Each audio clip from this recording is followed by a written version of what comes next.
Hi mga ka-bakers! Kumusta kayo? Ngayon naman ay gagawa tayo ng easy and fluffy vanilla muffins. Handa na ba kayo?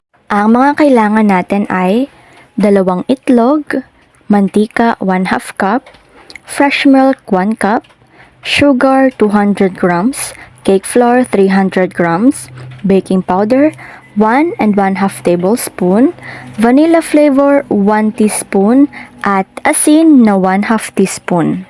Ilagay na natin ang mantika, fresh milk, asukal, asin, baking powder, cake flour, 2 itlog, at ang panghuli ay ang vanilla flavor. Haluin natin ito ng haluin hanggang sa magsama-sama na ang mga ingredients na ating inilagay dito at matunaw na ang asin at asukal na ating inilagay. Kapag natunaw na ay atin na itong ilagay sa ating mixer at i-mix nga po pala natin ito ng mga 4 minutes lamang. Or kapag po nakita na natin na wala na pong buo-buo at pure na po talaga ito, wala na pong magaspang. Ayan, at dahil nga po eto na nga po ang texture na ating hinahanap, ay okay na po ito at atin na pong patayin ang ating mixer. Kita naman po natin na wala na po siyang buo-buo at higit sa lahat ay smooth na po siya. Atin na po itong ilagay sa ating lalagyan or molde na meron pong paper cup. At yung gamit nga po pala natin dito ay yung ice cream scoop lamang po. Kung meron naman pong lumabis or sumobra ay pwede po ating dagdagan. Pero po yung ginamit nga po pala namin dito is yung size nga po pala ng cupcake, yung molde, yung regular na size. At ganoon din naman po yung paper cup na aming ginamit. Kibale, gawin lamang po natin ito hanggang po sa matapos na po tayo. At yung nagawa nga po pala namin dito ay 18 pieces. Eto na nga po talaga lahat ang ating vanilla muffins. At ready na nga po talaga ito sa ating oven naman talaga. Anyways nga po, ang ating oven temperature nga po pala ay 220 sa baba, 220 sa taas, at ang baking time ay 15 minutes lamang.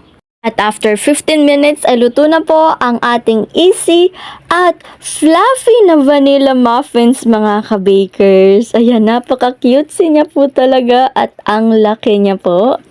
At syempre, masarap din po yan. Atin lamang po itong palamigin ng kaunti. Yan.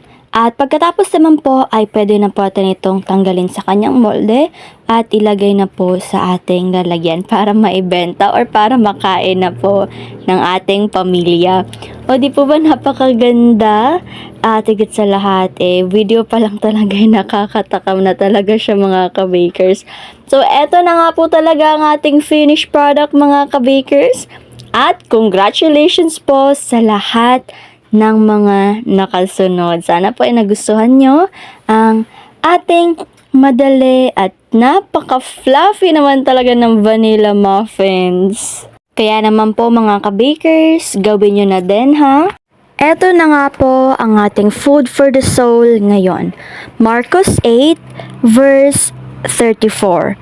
Pinalapit ni Jesus ang mga tao at ang kanyang mga alagad at sinabi sa kanila, ang sinumang nagnanais sumunod sa akin ay dapat itakwil ang kanyang sarili, pasanin ang kanyang krus at sumunod sa akin. Amen, amen, amen. Mangyari nawa ang kalooban ng ating Panginoon at sana magkaroon tayo ng lakas na mas lalo pang sumunod sa ating Panginoon at magkaroon ng pananampalataya na hindi natitinag. Kaya naman po mga ka-bakers, hanggang dito na lang po muna ako. Paalam muna.